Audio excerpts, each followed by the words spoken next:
had to go through a phase where I really didn't like men and really get honest about that first, separately, single, on our own. It's always the same narrative on both sides, isn't it? They're the ones that are... But by doing so, we don't have to actually look at ourselves and our own part that we're playing in this theatre. There's so many layers, we get to keep going deeper and wider. It isn't a sexy process to get to like divine union and to get to a place where we can actually say, I love men.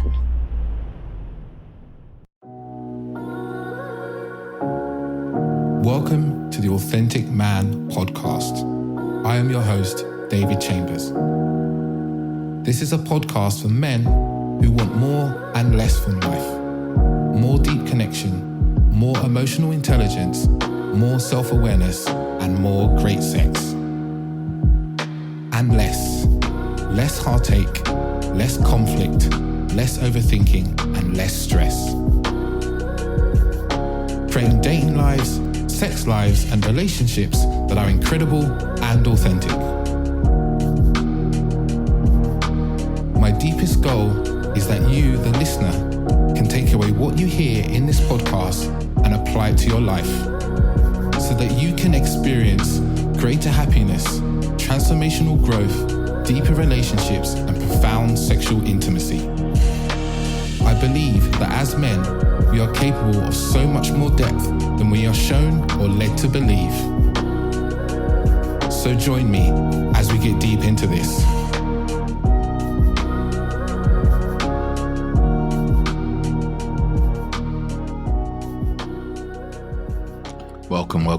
Welcome back to another episode of the Authentic Man podcast. I'm your host, David Chambers. And this conversation could well really dramatically shift how you relate, how you date, the work you do. Because in this conversation with Erika, which really took on a life of its own, actually, we talk about her experience of being a therapist. We start off with there. And we talk about what it's like to be a woman who is successful, is powerful in life,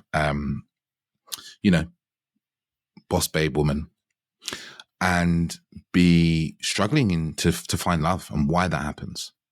And actually the work that's required, because Erika talks about it from her own perspective and experience, and I probably throw in some of my own there as well. And what is required to create a relationship is deeply connected and even getting to kind of a divine union. But we also talk about our human tendency, and the tendency of a lot of people is to want to bypass the very ground level human work, the human relational work we need to do that creates a foundation for us to create the divine union or the deeply connected relationship, whatever you want to call it. And we really get into that in this really beautiful and enthusiastic way because the conversation just unfolds. I had the most beautiful conversation with Erika, actually. We've actually talked a couple of times now. And we also talk about this dynamic I see where two people meet and they can't quite connect. Maybe there's a battle. One of them is not wanting to put their guard down and, they want to protect their heart and they're using sarcasm and they're using almost like a battle. And I use the example in the episode of like a woman and some women that I've experienced where they're quite hardened. They're not necessarily hardened, but they're not willing to drop into vulnerability and you find yourself in a kind of almost conversational battle with them. And we talk about that. And then we talk about what happens when two people can create ease with each other and how that depth of connection shifts and is dramatically different and how that really creates a deep connection, kind of like a soul chemistry, that gets created. And we really get into this conversation. It's a really beautiful conversation. You're going to take a lot away from this, and you're going to really see the kind of the spiritual relational bypassing, as I mentioned it in the episode, and why that is so prominent for people. But if you love this episode, it's a really good one. I'm going to probably stop talking in a second. But it's a really good episode, a really beautiful episode of really thank Erika for dropping in and having this conversation with me. Well, I'm not going to say anything more other than if you're listening to this and you're a man and you're really wanting to get into this sort of level of relationship and you get to the end of the episode and you're like, shit, I think I know what's missing. I know what the work I need to do, and you don't know how to do that, or you're wanting to do that with someone who knows how to guide men, then feel free to drop me an email, get in contact, and we can talk about how we can create that magic in your life. But without further ado, I'll let you get into the episode. And quickly before we get into the episode, I'll just let you know, me and my partner also are running a wonderful workshop on the 7th of May. It's a Tuesday, 7 p.m. Right, 7:30 p.m. called Making Anxious Avoidant Relationship Work. Because what we've seen in our work with our individual clients, me working with men, her working with women, and the couples work that we do, is that a lot of us get into these anxious avoidant relationships where one of us is anxious, one of us is avoidant, and really struggle to make the relationship work. And if you've ever read the book Attached, you would think that it's impossible, but it's not. We've worked with many couples who have come into happy, connected, anxious avoidant relationships and actually helped each other heal some of that kind of dysfunctional way of relating. So in the workshop, we really go through a lot of the tools that we've learned ourselves and we've used ourselves and we help couples with, as well as ways in which individually we need to show up differently in a relationship to make it happy, healthy, loving, compassionate, and full of communication and great sex. Welcome back, listeners. Today I have a wonderful guest, a woman who was introduced to me by a friend of mine, a wonderful man who introduces me to so many wonderful people. I feel I should take him out for dinner to say thank you, because he has a real knack for the wonderful introductions and bringing people into alignment.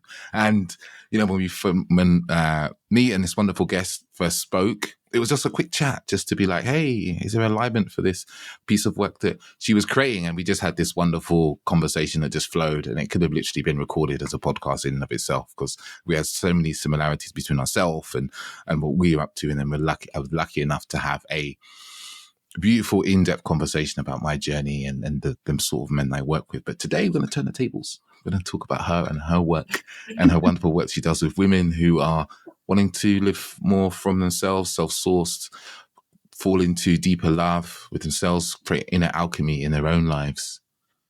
And I have a wonderful guest with me today. Erika, how are you doing? I'm doing so well. I'm so happy to be here, and the tables have turned today. What you don't hear, listeners, is that me and Erika have been talking for basically the last 20 minutes, because Erika has taken can I declare this on the sound waves? Absolutely. Erika has taken the wonderful step of just going on holiday and then deciding not to go back home. As you do. I'm here now. As you do, you know, live life adventurously, people, because, you know, this is the only life you're going to remember. Mostly, you know, sometimes we remember past ones, but we mostly only remember this one. I love that. Yeah. Take those risks, jump, leap, let your soul guide you. Listen to those whispers, right? So much unfolds. So much becomes possible. And I like to start often with guests is their journey. And I know with you know, their journey that brought them to here and now.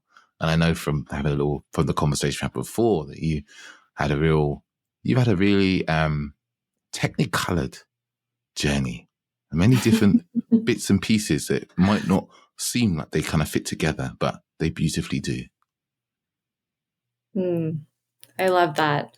Yeah, I think it's the manifesting generator in me. It's like I just have so many different things I have to dip my toes in, and they don't often make sense. But then they have these full circle moments where they all come together, and it's just such a beautiful feeling when they come together, even if they don't make sense in the moment. But my journey, it depends on the day you ask me where I feel like it actually starts.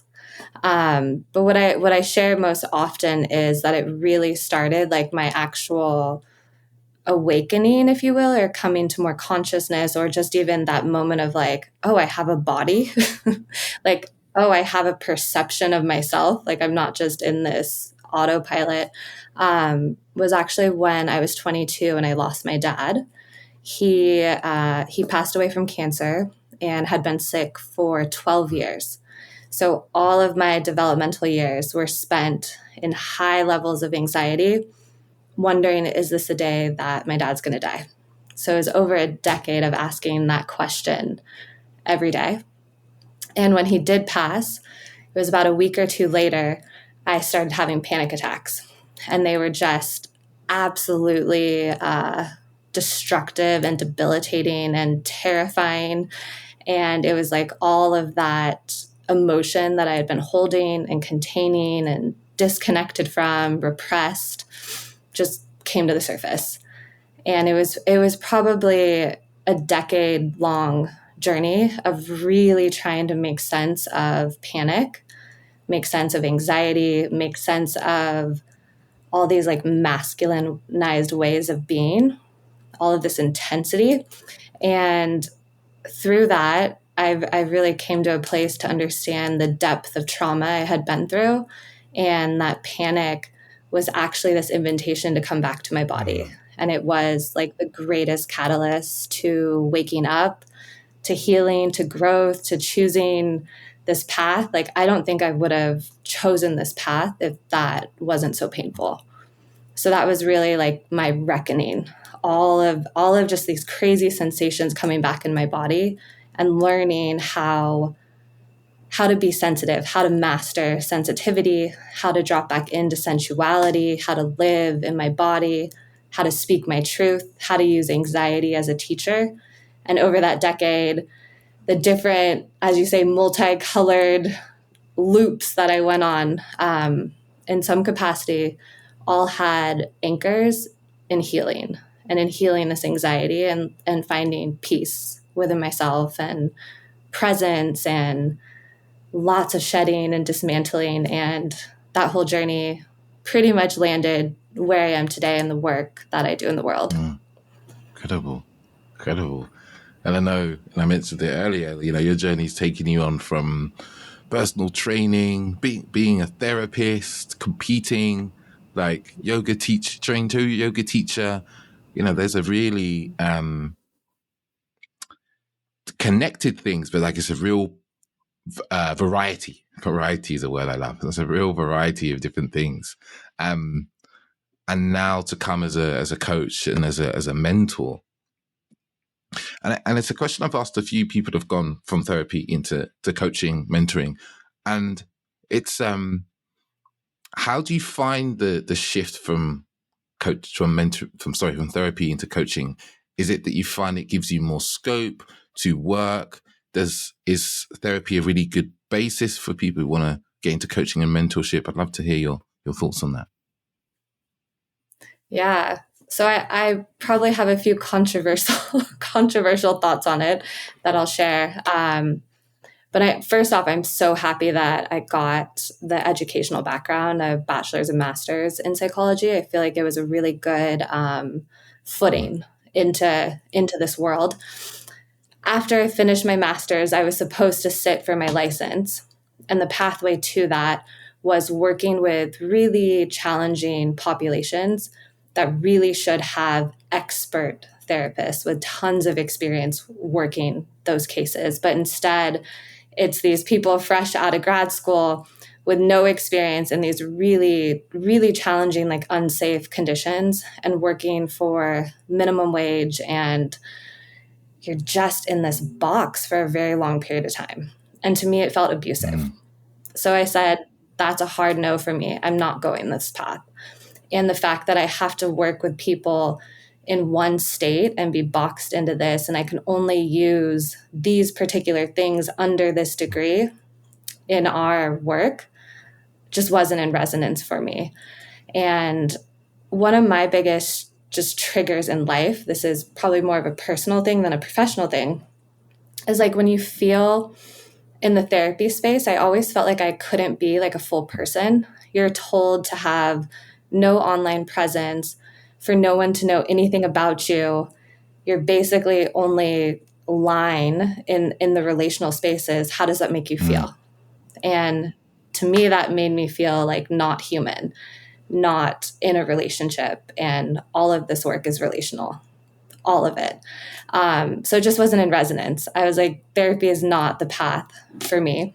And transitioning into the coaching world, what I also found that was really beautiful for me, therapy feels really masculine.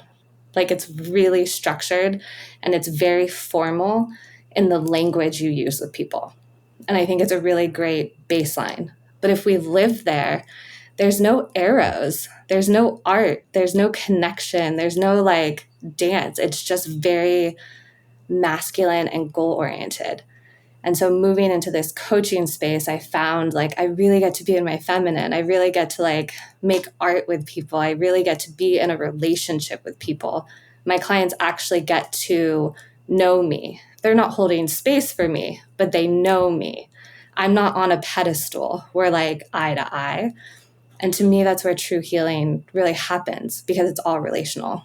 So that's kind of what like pulled me into the shift. But I do think for me, at least, having the background of like a foundation of clinical work, of education was really, really helpful, even if I didn't agree with a lot of that box. So It sounds like the foundation was really, for some reason, the word that comes to me is like reassuring, but that the structure of it, the structure of therapy is too clinical. You know, it's too clinical in that it's like, as you said, you only ask certain questions, you can only take people so far, and certain things you can't share anything about. You know, the whole thing is actually it's a very medical relationship. I'm got my white lab coat on, and all you know is my name and that I'm in this room sometimes, and you might guess a few things. But other than that, we want to put all the attention on you, but we have no real relationship, or our relationship is hierarchical. Like, I'm the therapist and I know, and you're the client and you don't know. Yeah, it's like a power dynamic, much more than I think the coaching space, or at least how I try and conduct myself in containers. Like it really feels eye to eye, that there's mirroring happening both ways. Of course, I'm holding more of the space and really mindful of the safety and all of that, but it feels like we're in a relationship, which I think that's how we heal. Safe relationships is how we heal. And I didn't buy into the medical model. Like, I don't work through diagnosis. I don't really even actually believe in diagnosis or labels. Of course, there's, certain particular cases and whatnot. That's not the work I'm going to be doing. I wouldn't be the right fit. But I think if we take it all into the lens of relationship, attachment, nervous system, we're having a totally different experience and different conversation. And there's so much more possibility. Yeah. Yeah. As you said there, so much of our wounds are created, and our pain and our trauma are created in relationship. So then one of the best places to heal that is in relationship, and being in a relationship with someone who is cold and clinical can in and of itself be a triggering thing, because that might be the very relationship that we want to try and heal from. Mm-hmm. Yeah, absolutely. And, I think therapy is changing a lot, especially with social media, and a lot of therapists have, a different presence now. But I love the freedom and the expansion of not working in a box or under a particular label. And I find my work follows like my own personal journey. So I might be, chewing on one thing and really healing something within myself. And then I'm attracting people at that time in my journey who are interested in that particular piece, whether it's working with shame. And then as we evolve and we're more interested in something else, you then are magnetized to people who are now invested in that. So for me, it feels like there's so much more evolution, and I get to keep being so inspired by the work because it's so relevant to where I'm at. I think sometimes with therapy, or if it's all like generalized, there's just no arrows. Like there's just no arrows. It's just the same. And we're not stepping out of our comfort zone. We're not growing in the same way. So being in this world allows for me so much more evolution. And I get to be so much more authentic because this is real for me right now too. I might have a little bit more wisdom or insight or what have you, but I can mirror to you in such a more authentic way because it's real in my world right now. Like I have a pulse on it. You have a real experience of the thing. And I changed a bit of track this time because I know we mentioned this before. But as I had a little nose around your website, I got the sense from you from talking to you and what we talked about, talking about is like, I got this sense from Erika. I was like, I'm looking for a website. And I was like, wow, okay. We spoke a little bit about avoidance last time we spoke. And I just got this sense. I was like, Erika works with the powerful, successful, high-powered women. I just got this feel from when I was looking through the website. And I was like, these are women who, as I work with men, so sometimes the men I work with are like, I've come across this woman, she's super successful and she's super, like all these things. And I'm struggling, I don't know how to be with her. I'm struggling to, find love. And I imagine that was potentially one of the parts of your journey, right? And the clients you work with, your journey of like, okay, I'm successful, I've got the things, life's in a good place, but my heart, I'm keeping my heart in this little titanium box because I don't want anyone to go near there. Would that be with deadbolt? Would that be a fair assumption? Very fair, very accurate. It's so interesting. I think for a woman on her journey, especially through maybe her 30s, and she's built the business, she's in her fitness, taking great care of herself, has great friends, right? Life is very full in a lot of ways, but doesn't have a partner. She is a little bit more masculine often because she is having to do everything on her own. So there's it's this rub because I want to be more feminine is what I hear often, right? I want to surrender. I want to be softer. And I have to take care of all the things. So how do I hold both of those? Like, how do I soften, but yet pay the bills, run a business, right? Get the groceries, whatever the things are. So I feel like that becomes a really challenging balance to navigate. And the heart is definitely like left out of it when we have to be in the go, go, go, do. But I also think what I hear about women in this space, and I will say myself as well, there's an intimidation that this type of woman is really intimidating. And I would actually love to know from you as a man, what is that intimidation? Yeah, I can speak about this intimidation. I can actually, I can really speak into this actually. So there's like the intimidation. So you meet a woman and she's like successful. She's, you can just, sometimes there's an air, you can feel it. She comes and stands next to you and you're like, oh, you're just standing there, like, or you're just talking to me and there's no worry, there's no concern, and you kind of get an air for this woman. And I think for a lot of men, and it's going to be a big generalization, but I'm going to go with this, is like, you meet a woman that's mirroring the things that you want, right? Or maybe it's not the exact things, but she is feeling this success in whatever success is for her. And that shines a light on any of our own insecurities about success, right? And our own capability of creation.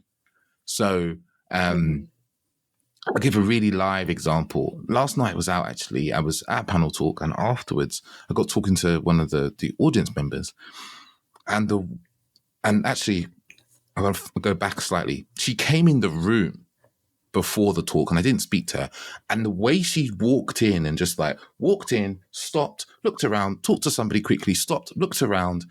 There was just an authority. And I was like, wow, this woman's about her shit.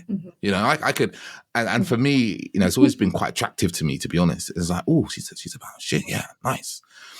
And then I got talking to her afterwards and we were talking about, she runs a podcast, a live podcast, and does filming. And she was actually quite, I wouldn't say intense in a negative way. It's just our conversation was intense because we were both really into the conversation. And I noticed like my first assumption about her, and I think it really does. It's like, well, that shines a light on like, oh, am I moving in the world like that as a man? And if I come across someone who is moving through the world with confidence and assuredness, and I I'm in their presence and I don't feel that in myself, that becomes intimidation, because egoically what I've done in my mind is I've put them above me, right? So it's like, oh shit, so she's above me and I'm below her. I'm looking up and I feel intimidated. I think that's I think that's a really, I feel like that's what I see in a lot of men, that they come across a woman who exudes a confidence that they wish they had, or they project a confidence onto them that they wish they had, and that becomes intimidation. That makes so much sense. And as a woman who's gotten that often, I think also I can speak for myself that I learned to get a little bit more comfortable having that power dynamic, that there was a slight power dynamic, right? And I actually didn't know that about myself until really like end of last year, even this year. And instead of being the woman who's leading everything, because I'm often in leadership type roles, facilitator type roles, I made a conscious decision to put myself in spaces where I was a participant. And the level of like discomfort that came in was incredible to me, because it then required a level of vulnerability that I didn't realize I was protecting myself from. And so I do think there's something to be said about the woman who is intimidating does feel a little bit more protected. She feels safer having that slight edge. But it's also the things that blocks her from really surrendering and opening and being seen, because we do need men. We do need that counterpart without a doubt. But getting more comfortable being vulnerable and owning that in ourselves. And I think there's two parts to this work, at least for me. I'll use myself as an example. I had to go through a phase where I really didn't like men. It was a really like, fuck men, I hate men phase. And it was unconscious at first, which you of course feel that energetically, right? Like it's obvious. And having to bring that to consciousness and actually really sit with that and really like not be in relationship, as I really dealt with this anger that I was projecting from father wound, from wounds in my family system, even with my brother, just all these masculine wounds that I was carrying and unaware of, but just left so much anger. And so then it was this clearing of this anger that had to come out. And the next step for me was then looking at the competition piece, that I didn't realize I was competing with men as well. And it's like, why am I in a competitive role here? Like, I learned also that if I really want to be in the masculine role and wear the pants, the guy is often going to be like, okay. Go for it. Like, yeah, sure, you can take care of everything. That's fine. And obviously that just feeds the anger. So then we're just in this cycle. So I think a lot of women have to clear out the power dynamic, the rage and the anger that we have at men, the competitiveness, and really get honest about that first, like separately, single on our own, and to get to a place where we can actually say, I love men. I love men. I am so turned on by men, especially the men doing the work, like having that deep reverence all of a sudden changes the energy field, and that like dynamic starts to disappear. But it takes an incredible amount of vulnerability to get there for the woman. And the woman has historically not felt safe. Yeah. Oh, there's so much in that, what you said there. Because you know, when you were talking about control and not vulnerability, you know, I was thinking in the moments of like, okay, I've met a woman and I feel this like a powerfulness to them. And you kind of unfolded what I was thinking. It's like there's a control, but there's also like a competition as well that you can feel. You know, maybe you're in a bar, people you're listening to this, listeners, you're in a bar. If you're a guy, you're talking to a woman, or you know, you could be at an event, you could be anywhere, and you start talking to a woman, and you're talking, and you have a little bit of banter, because as a man, you have a level of confidence in yourself and you're talking, and then suddenly this conversation feels like a battle. You're like, why does this feel like a combative conversation where actually I'm trying to have fun, but everything I bring that's like playful and fun is like being hit back at me with double topspin on it. And you're like, whoa, this isn't, okay, maybe this is the dance that we're in this moment. And I'm going to, okay, I can play with this dance. I can play this tennis match and I could be playful, and you're going to hit back with a slight bit of almost like, fuck you or aggression. A slight bit. A lot of it. Yeah. And there becomes a point as a man where you could be in this conversation for half an hour, you could go on multiple dates. And it becomes a point for me as a man, and many of them that I know, where you're like, I'm tired of this. I want to go to the level deeper than this, which is like kind of connection, really, like an intimacy. And we can't get there because either I'm doing something wrong that gets your back up, or you just don't want to let me in. And I can think of a few situations where I've dated someone, and at that point, like I've kind of like bowed out. I'm like, this just isn't fun before. Or I can think of one instance where I was very clear with the woman I was dating, and I was like, hey, look, I know this is kind of fun, but I actually want to get to know you.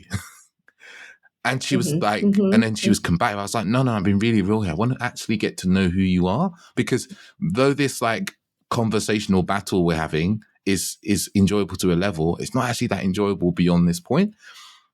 And she actually got really annoyed with me. She was just like, I don't know what you're talking about. Like, and I was like, okay, cool. Like maybe this is me. And you know, we didn't get any further than that.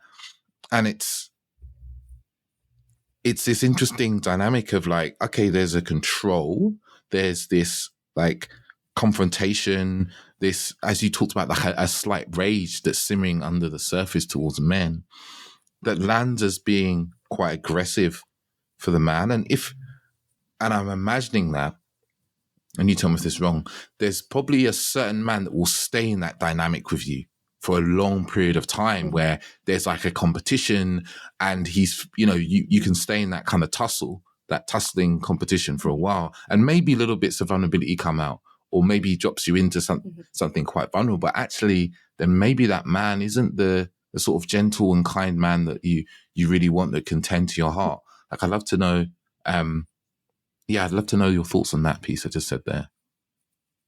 Yeah, it actually gave me like chills that came through my body, because I've been in those dynamics more than I would like to admit in my past, because I was so guarded and so unwilling to be vulnerable and like take that drop. You know, as you described, can we drop into that connection zone? I was just unwilling. I think I was also just didn't have the capacity at the time. But when we stay in this banter space, which is maybe fun for 20 minutes, right? But when we stay there, I think of it as, at least my greatest defense mechanism was being sarcastic, being charismatic, being magnetic, but like there was nothing else I was willing to reveal from there. And the longer I stayed actually in that place, I was demasculinizing the person sitting across from me. My exes through my 20s, if you were to take some feedback from them, their feedback would say, I never felt good enough. I never felt good enough around her. And like, you know, what a heart stab to feel that, right? That someone who just wants to love you just doesn't feel good enough. And so that was really, to me, like my own shame, my own unconscious, unconfronted shame that was just so projected onto them. But of course, there's some sort of energetic match happening, right? It's not just my stuff. It's also their lack of self-worth too. If I had met a man at that time who was like really, truly grounded in his truth and his masculine, he would have said 20 minutes in, I'm not doing this. This doesn't feel good. I feel disrespected. I'm going to need you to tell me something real, or, you know, we're not going to meet. We're not going to see each other eye to eye. But that wasn't the experiences I had at the time. it was just these relationships that lasted longer than they should, but at a level of emotional unavailability. Two people who were ships in the night, who didn't actually have like that intersection of, I see you, I feel you, like you are penetrating something in me. I am willing to look at the shadows you are showing me. Like all of that was off the table. It was like, how long can we be in emotional unavailability until we hurt each other to the point that we can't do this anymore? And for me, it often ended in some form of betrayal by my partner, which then only further iterated this: fuck men. Hell no, I'm not letting my guard down. I can't trust anyone, right? And there the cycle goes. But what I had to learn, it was so much about trusting myself. It was always about trusting myself. And I outsourced so much of that in those dynamics. And in those dynamics, because if you're emotionally available and you're not going there, then the other person, there's usually some sort of fear around their own emotional availability or being overly emotionally available and seeking their validation in you. Because if you're unconsciously emasculating them, then they're in a pattern of hoping that at some point you're going to validate them, you're going to give them the confidence that they need, and they can like constantly searching for it. For some reason, I have this like image of, it's a bit like, oh God, it's like a hamster in a hamster wheel. They're chasing it. They're like, come on, I can get there. It's going to happen. It's going to happen. And they're like burning through all sorts of energy and emotion and feeling. And they're just like, can I get her to love? Can I get her to love me? Mm-hmm. Yeah. And I see it as, I was with two very particular type of people. The person who was so emotionally unavailable that I would be more in that chasing energy, that anxious attachment energy, or I would be with someone who just took up all the space and was, like, so there was just no space. I was being like, I felt so enmeshed and trapped and then become avoidant. So my relational experiences during that time were like, I'm either like so anxious or so avoidant, and like, where is the actual like middle of like, this feels safe and intimate and there's depth and width here, not just this surface level stuff that we're just playing out our wounding and not actually healing. Like those relationships end up being more traumatizing because we're not actually getting deeper and like transmuting anything. So I was in that hamster wheel for a good while, and it's a painful reckoning to get yourself out of those patterns. Yeah. It's a real like come to Jesus moment with yourself. Like, I am the common denominator. Like, this is me. This is nobody else, and this is not my parents' fault. This is me. This is all me. Yeah, and it's so interesting as you describe it there. It's like, because when we talk about attachment, we often just, have kind of 3-4 buckets of people: anxious, avoidance, disorganized, and secure people.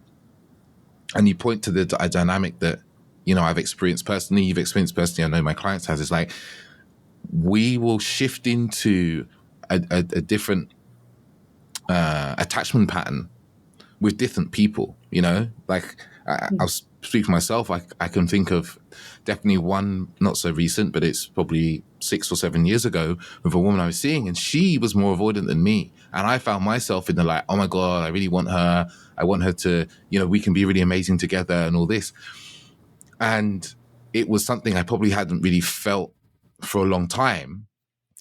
And I think it's this odd thing for avoidant people, is that because we, and I would class myself as avoidant, and I say we, is that because we're used to being avoidant and closing, it's a very easy way for us to be. And then when we meet someone that's more avoidant than us, it's almost like we're like, this person can give me what I want. They're not taking up loads of space. They don't want me to listen to their feelings all the time. And then we then go, this is the sort of relational person that I want to be with. And quite unconsciously, we morph into the very thing that we, constantly accidentally attracting. and we might not be as emotionally open. That's one thing I definitely seen with my clients. And when they do slip into that other, they might not be like, so like, oh my God, I really want you. The emotions don't flow, but there's a feeling behind it of like, they're desiring that. And it's so interesting how we are desiring a thing from a person who we unconsciously don't realize can't give us the thing we want, or they're unwilling to give us the thing we want. And it's so easy then to be like, if you're a woman, for example, to be like, men are all shit. You see, this is the evidence I need that men are all shit. They're all useless and they and never. And if you're a man, because this is the same conversation with a man, it's like women are all the same. They don't really want a nice guy. They don't really want a decent man who wants to love them. And it kind of just like entrenches us in this societal bullshit narrative that we have all across the world. To be honest, it's the same narrative. It's always the same narrative on both sides, isn't it? They're the ones that are fucked up and shit. We find all this evidence for it to be true and it's written everywhere. But by doing so, we don't have to actually look at ourselves and our own part that we're playing in this theater. Yeah. And it's interesting about that, like our stories, right? Like, fuck all men, all women are the same, these universal stories. What I've also really been so interested in is, I might get this terminology wrong, but just how we split people, that this person, I'll speak for women, can either be like the mother archetype or the whore archetype. And we split people like that. And what we actually genuinely need, and I think this comes from a more secure, regulated attachment and nervous system, is when we can actually integrate this split in one person. Like, this person actually embodies both of those. I can actually embody both of those. And when we start to do that, I think we start healing this, like fuck all men, all women story, because we can see this multiplicity in someone. We can see their wounding, we can see their beauty, we can see the dark, we can see the light, and we can start holding more integration. But I found the only way that I was relating with men who were integrated had so much to do with me integrating myself. I didn't realize how extreme I was in my anxious, in my avoidant, in my masculine, in my feminine, like just such an internal split. So when we start integrating, I find energetically, we find people who are much more integrated themselves. And then we don't have to do this like hot, cold, back and forth, too much space, not enough space. Like, there's just a field that you can kind of dance in together. I don't know if that lands for you and makes sense, but just this idea of integration of these extremes was really healing for me. I'm just going to reflect that back, because I think I got it. It's like, you talked about the archetypes of like, these aren't the ones you use, but some of these are the ones I remember, like the whore or the wife. And we see this in,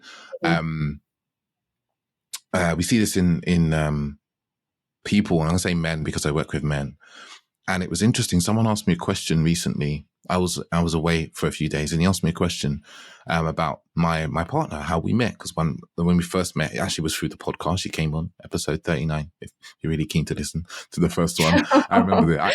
I listened to the episode a few months back. And the whole conversation was about like her sexual liberation and sexual journey and going to sex clubs and, all these sorts of things. And he said to me, he asked me a question. I think it was a very good question, a very interesting question. He was like, oh, and did you pigeonhole her as like just someone you would fuck at the beginning, and did something then change? And I was like, no, actually, like I don't really do that pigeonholing thing. And like what I'm hearing you talk into here is like how we will go, oh, this guy, he doesn't have he doesn't have a 6-figure job. Man, the sex is good and he's kind, but he's just not husband material. I can't be with him. Or the guy that's like, oh, she's really kind and loving and gentle, but she doesn't have any ambition, or she doesn't look the way I want my wife to look like. She can't be in that box. Is that like only being able to see people as one thing, and we have to bring them together as you said, like multi-dimensional beings, and appreciating the nuance of each person.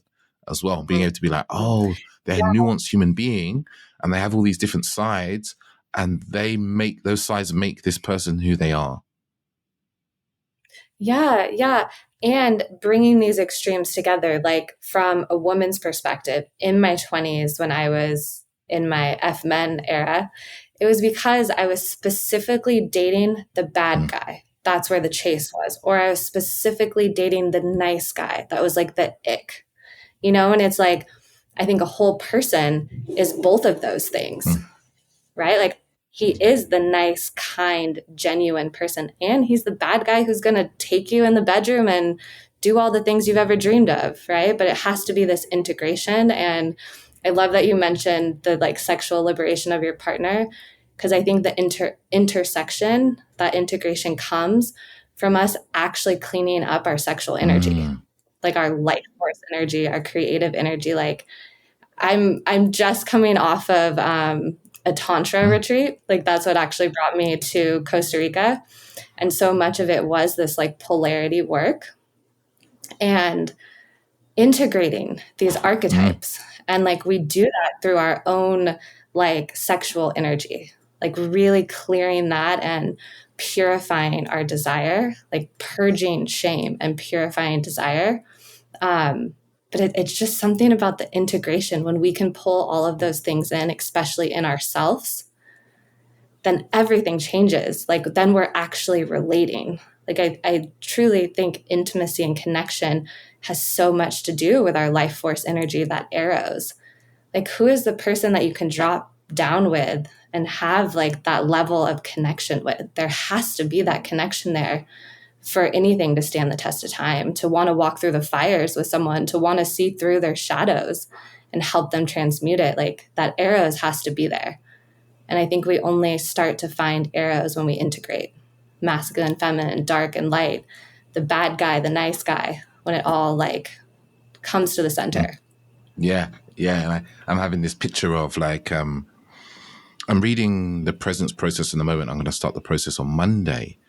And he talks quite a bit about integration and how we, and he doesn't actually say this, but this is what I've kind of inferred what he's saying is like we like it's almost like we section off parts of ourselves and like I don't want to go near that part of me, or that part of me over there.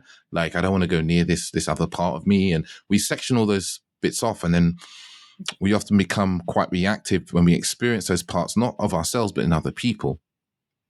So then we can't really relate because we're always seeing, like, I might have a particular trigger around someone being aggressive or assertive, because we conflate those things very easily. So if I come across a woman who's assertive, I'm suddenly like triggered and I'm like, I can't be, this person's aggressive. I don't like this person. But really what it is there's a part of me that really isn't comfortable with my own assertiveness, my own aggressiveness and my own leadership. So when we do the work to bring that in, and I almost feel like I'm bringing in a friend, and I'm holding them and I'm seeing them for who they are.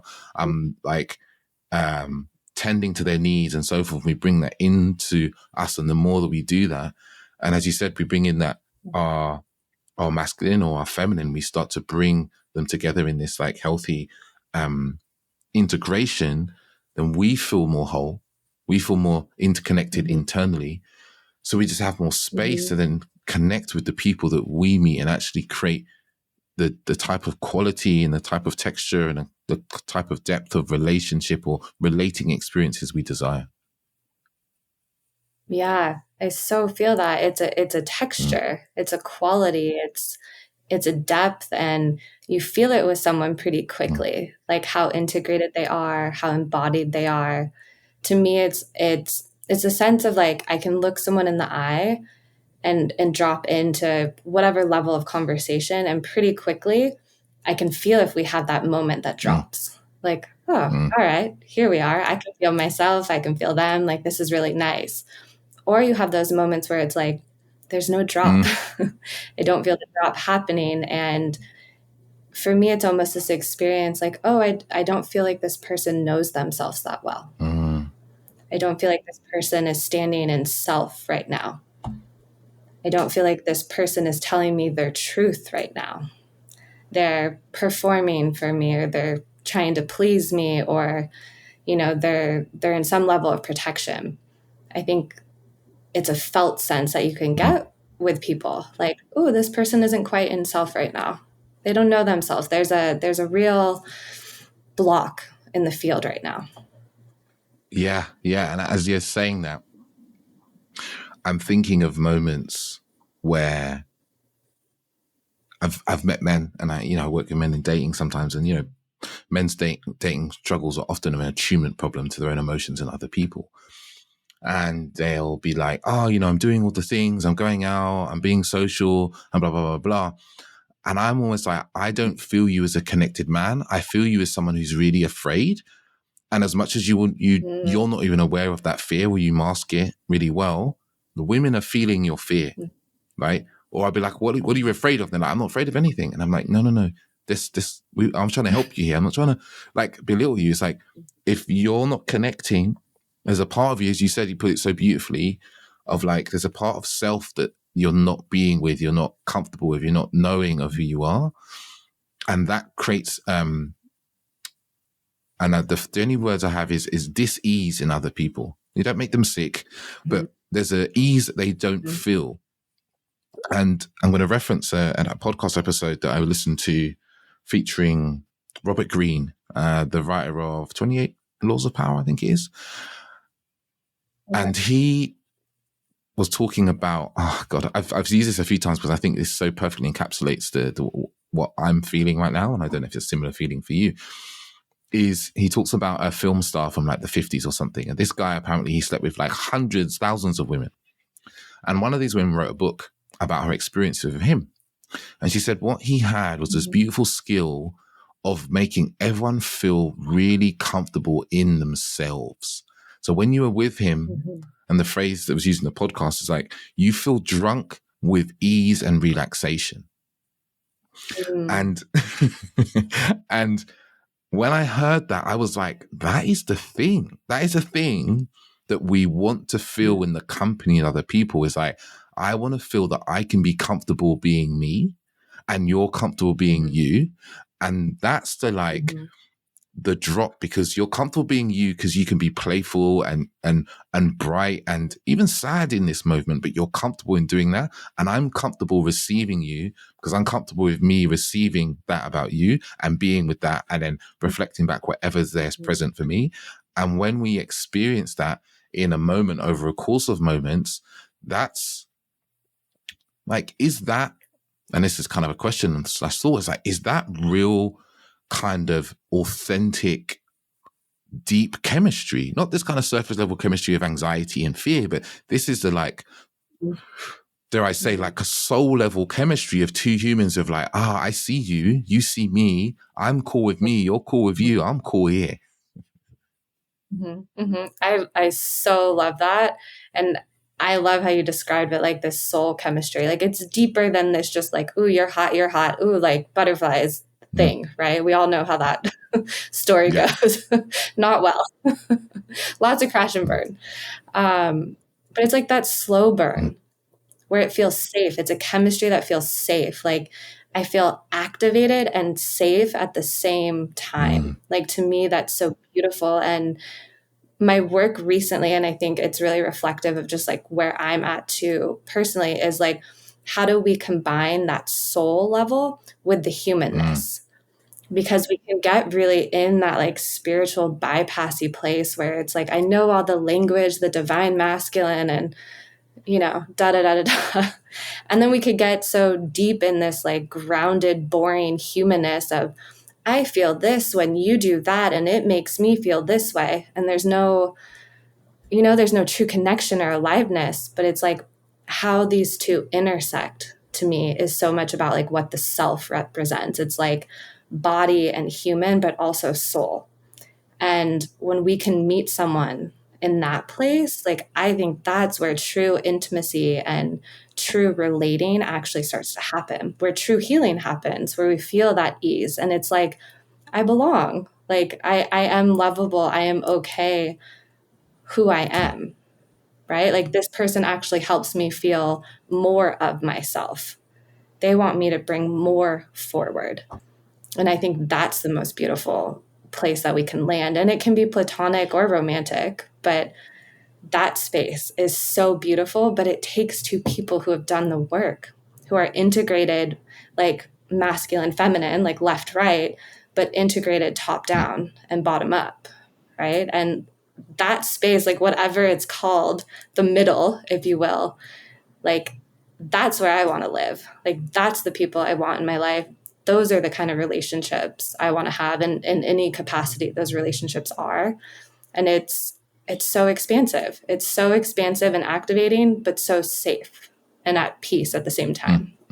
The paradox. And I again, I'm just going to reflect this back because I've scribbled it down here is like what you meet is a lot of people who get into this divine union, divine masculine, divine feminine, spiritual connection, which is great, right? This is really beautiful. But as you said, they spiritually bypass, they go into this land of like, man, I want this divine human who's going to fill me with my divine goddess and God and live in this space. But what they then do is just replay out all their drama.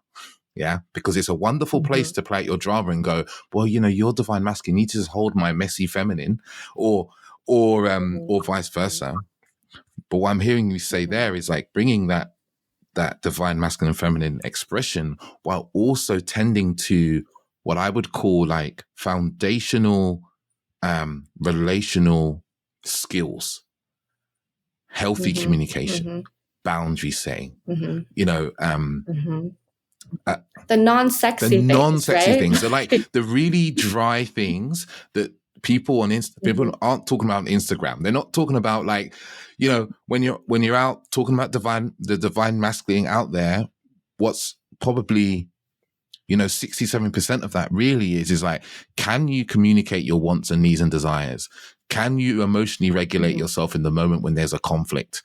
Like, can you be willing to hold yourself accountable to the things you want and desire? It's a very unsexy things. They're like very kind of self-development-y, you know, like you can buy books on it, like people have done studies on it and they can prove it. Like these, it's the Gottmans. That's what it is. It's the Gottman stuff. It's the stuff the Gottmans talk about again and again and again. It's like, this is how to have a functional, connected relationship. And that stuff is kind of dry and boring. You know, it's relationship check-ins every month. It's doing Imago dialogues. It's understanding your past wounds and traumas from your family and so forth. It's not sexy, right? But it's incredibly necessary to have when you can bring that and you can bring this deep understanding of the divine feminine, divine masculine, and bring those two together, then we can have a relationship or relational experiences that like allow for fucking fireworks.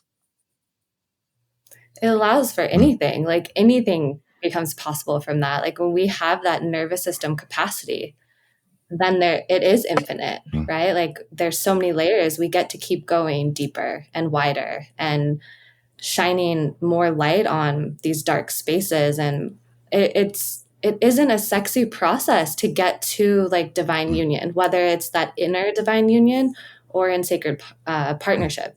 It is not sexy.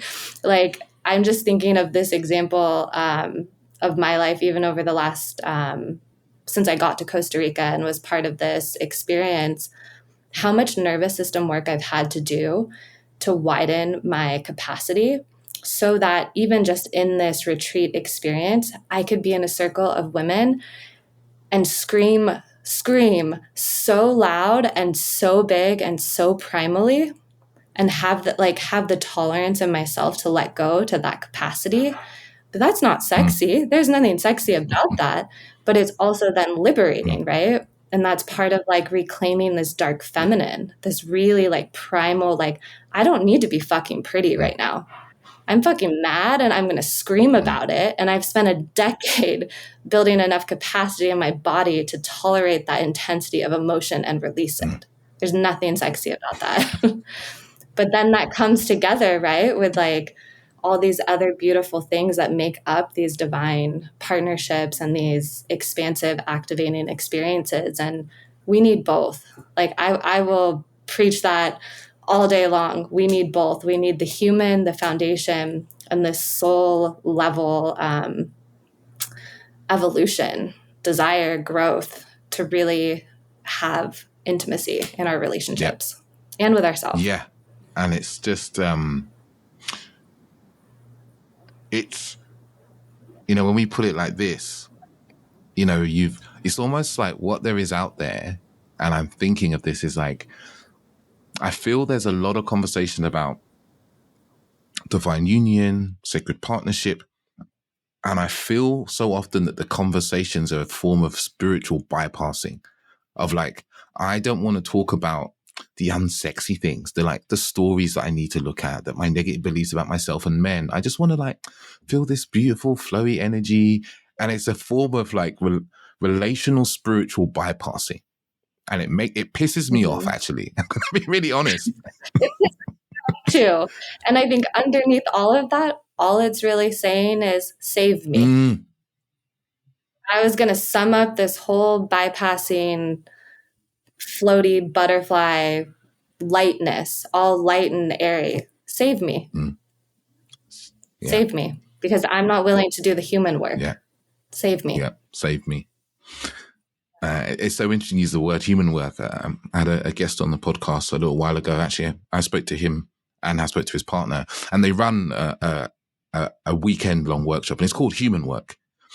And it is the things and I've only seen the videos and spoke to him about it. It's like, and it is the things that you talked about. It's the messy work of like releasing the anger, releasing the fuck you to men, releasing the anger towards women.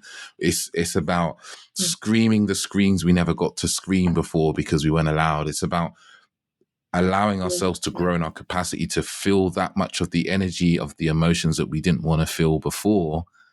And we've avoided and feeling them now, so that when in the future we need to feel them again, we can, but we also have the capacity for that equal and opposite amount of love and joy and pleasure.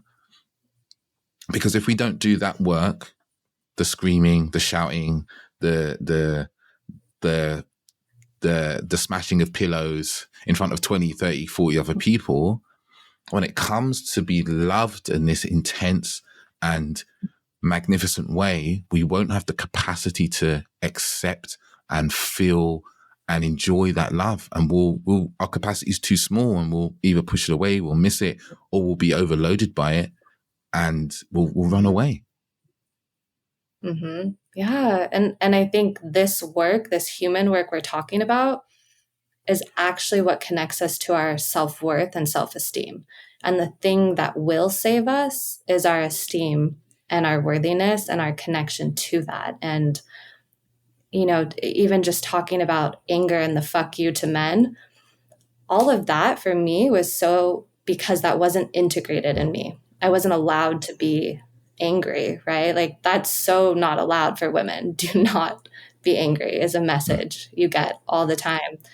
But the more that like we reclaim that, especially through our no, it's not anger at men anymore. It has nothing to do with men, right? It's like now anger is this like beautiful energy that's combined with sexual energy that just says no. Like this is my no, right? This is my boundary, and it's here because I matter. And so I think so much of this work is reclaiming anger in this process too. And like going to these big rage expressions so that you can sit with healthy anger and have it just be this channel that runs through you, that you're like, I trust myself because I trust I can be angry and say no when it's a no for me. Because before, for me, that was not accessible. It was like, I just have to be like this nice girl.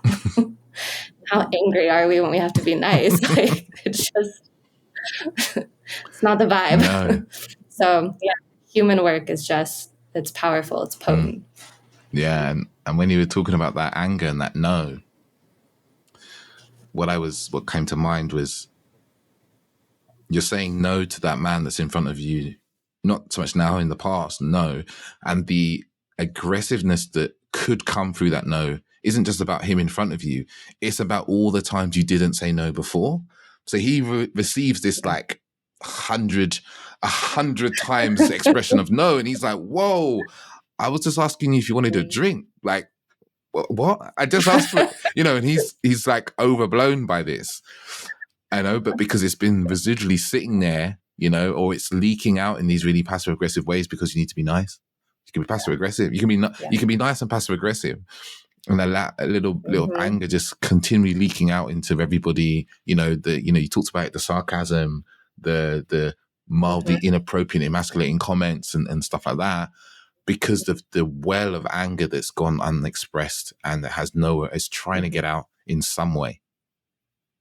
It's so true. Like passive aggressiveness, sarcasm, charm, defensiveness. I mean, all of these are representations of anger not felt. And to me, like the deepest work is, how do I find my truth?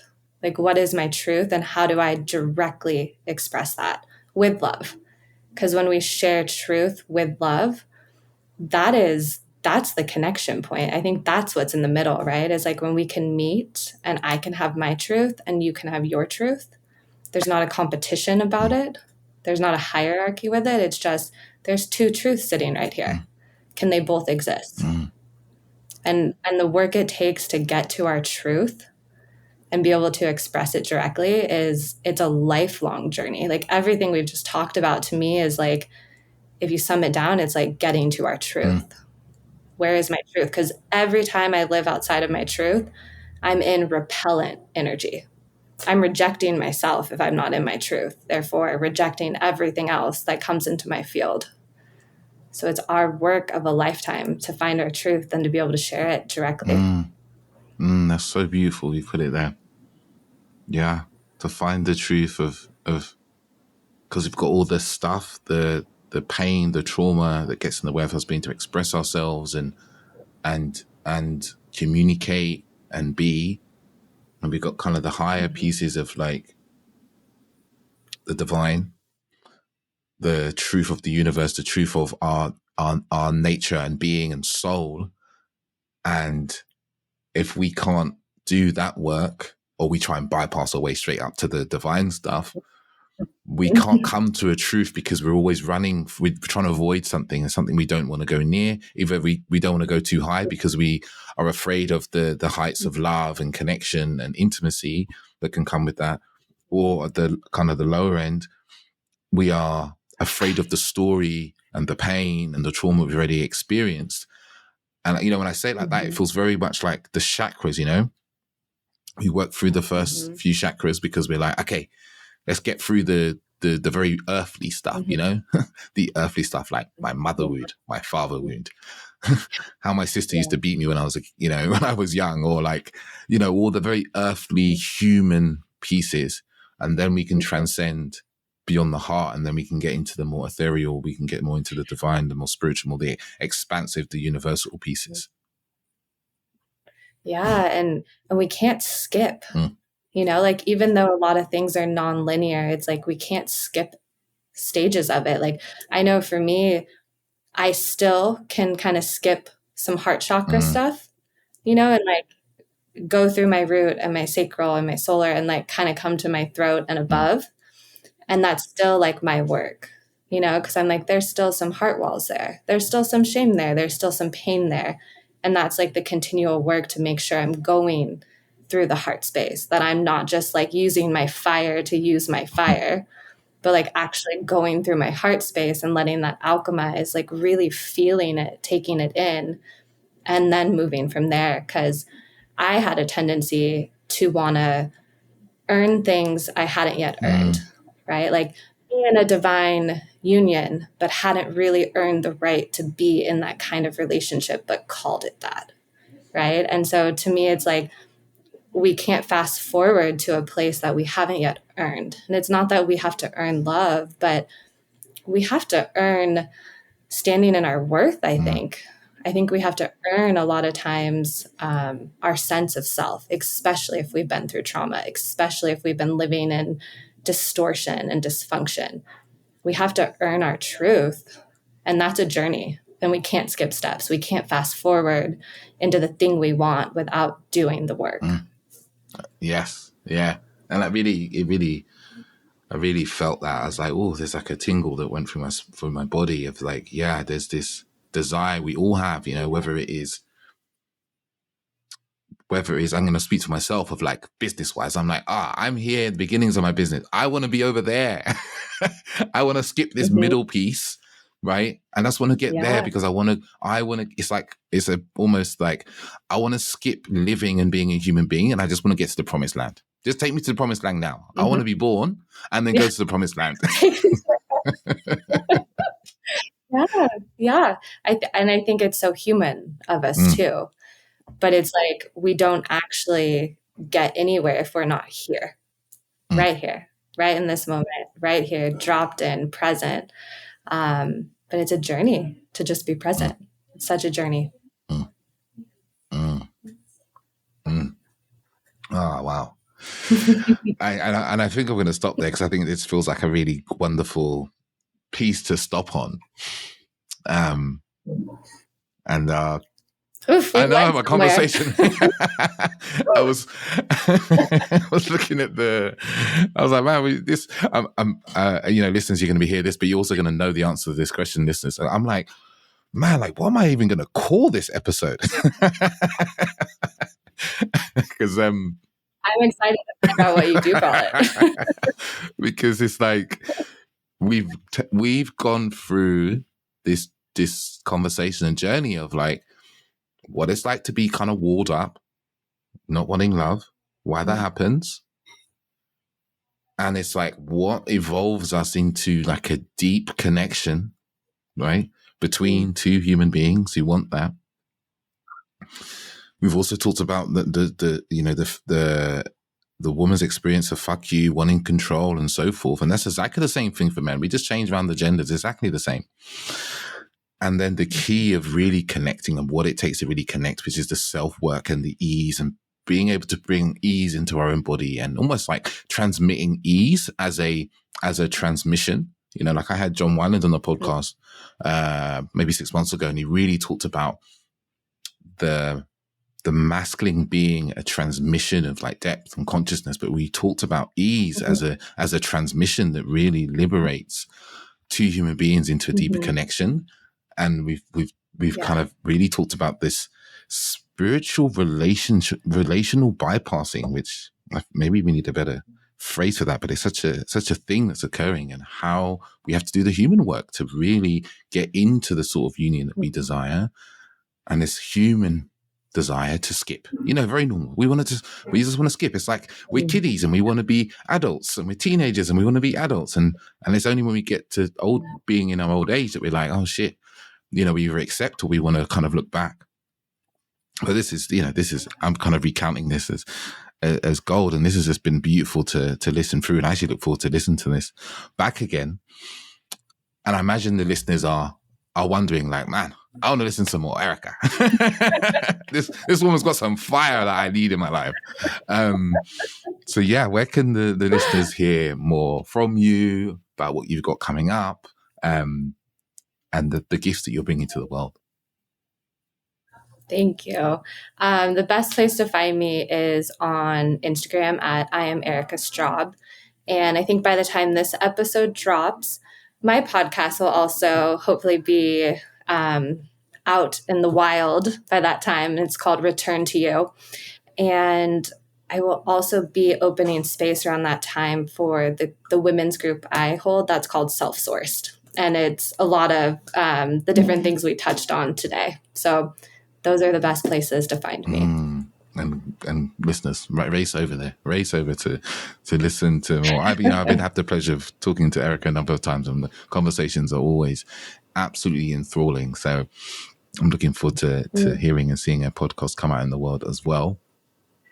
And listeners, if you've enjoyed this conversation, if you enjoyed what you've received here, this transmission of relationship and the journey of what it takes to go from dysfunctional relationship into something that's, divinely connected. Let us know. Let us know what you learn. It's always really beautiful to hear what people learn and take away, because sometimes it's not the things that we necessarily remember, but there's the things that create shifts and changes in you. Because, when you start to share this bit of information, you get a new level of understanding of it. So feel free to roll up in my DMs and then share with me. And I imagine Erika feels exactly the same on Instagram as well. And if this episode has also been useful to you, I always forget to do this, and my podcast team always telling me off. It's like, if this episode's been useful, share it with somebody. Share this episode, because there's going to be some absolute gems in this episode that be useful to a friend of yours, maybe even your own partner, about what's needed to take your relationship to, or your relating capacity to the next level as well. So sharing is caring, as they say. As my mum used to always tell me when I was a kid. Now I want to keep all my sweeties to myself. But I'll say a huge thank you to Erika for her, beautiful energy, beautiful transmission today, and this really conversation that took a life of its own. And finish off by saying thank you, listeners, for listening. And until next episode, ciao, ciao. I want to say a big thank you for listening. It's people like yourself that really help get the podcast out into the world. Especially if you're often sharing the episodes and the podcast with people that you feel just could do with listening, right? Can see a different way of being a man, maybe a different way of having dating lives and intimacy and relationships. So I want to say a big thank you. And if maybe after listening to this episode, you think, oh, there's someone actually who could really do with this, please share it with them. Share the love. I'm really, really grateful. And if, you want to get in contact with me for any questions, or you want to talk about coaching or any working together, feel free to reach out to me on Instagram @theauthenticman_, or you can email me hello@theauthenticman.net. Thank you very much.